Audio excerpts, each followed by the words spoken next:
महाराष्ट्र में विधानसभा चुनाव से ठीक पहले गरज उठे हैं शरद पवार। जी हां, एनसीपी प्रमुख शरद पवार ने एक बार फिर जमकर हुंकार भरी है और भारतीय जनता पार्टी से लेकर शिंदे गुट के शिवसेना से लेकर अजीत पवार के एनसीपी पर शरद पवार ने जमकर कहर ढाया है। जी हां, शरद पवार ने कहा, जिन लोगों ने विश्वासघात किया है उन्हें उनकी जगह दिखानी चाहिए। शरद पवार ने कहा है कि उन्हें सिर्फ हराएं ही नहीं बल्कि उन्हें बुरी तरह हराएं।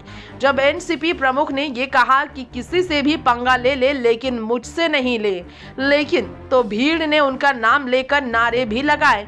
एक बार फिर से शरद पवार 83 की उम्र में जमकर दहाड़ लगाते नजर आए हैं और उनका गरजना संभवत अजीत पवार की गद्दारी से लेकर शिंदे की गद्दारी के खिलाफ ही है। जी हां, अजीत और शिंदे जिन्होंने एनसीपी और उद्धव गुट की शिवसेना से अलग होकर अपनी पार्टी बनाई और भाजपा का दामन थामा, सत्ता के लिए उन्हीं के खिलाफ शरद की ये हुंकार है।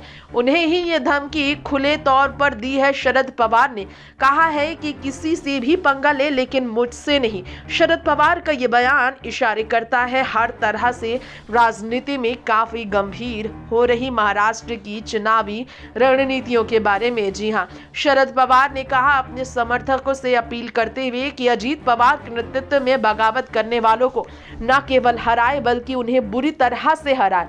यहाँ अजीत और उनकी पूरी पार्टी पर ही शरद पवार का निशाना है। अजीत को ही उन्होंने खुली धमकी दे दी है। सोलापुर जिले में माधा में एक रैली को संबोधित करते हुए शरद पवार ने जमकर हैरान किया और कहा, दल बदल के एक प्रकरण को याद करते हुए जिनके कारण उन्हें लगभग 5 दशक पहले विधानसभा में विपक्ष के नेता का पद गंवाना पड़ा था और अपने दृढ़ संकल्प की बदौलत उन्होंने बाद में उन सभी को शिकस्त दी। उन्हें याद करते हुए उन्होंने कहा कि उनके साथ विश्वासघात किया गया था।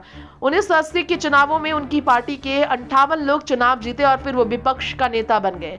फिर विदेश वो गए और जब वापस आए तो उन्हें पता चला मुख्यमंत्री AR अंतुले साहब ने कोई चमत्कार किया और 58 में से 52 विधायकों ने पाला बदल लिया। उन्हें नेता प्रतिपक्ष का पद गंवाना पड़ा था। शरद पवार ने ये कहा कि उन्हें उस समय कुछ नहीं किया लेकिन उन्हें पूरे राज्य में लोगों से संपर्क करना शुरू किया। 3 साल तक मेहनत की और फिर चुनाव में उन्होंने उन सभी 52 विधायकों को आने वाले टाइम पर उनके विधायकों के खिलाफ युवा उम्मीदवार खड़े कर, जिन्हें उन्होंने देखा था कि उन्हें छोड़ते हुए चले गए थे, उन्हें भी हराते हुए वो आगे बढ़े और महाराष्ट्र के लोगों पर इसलिए उन्हें गर्व है। उन्हें छोड़ने वाले 52 विधायक हार गए थे।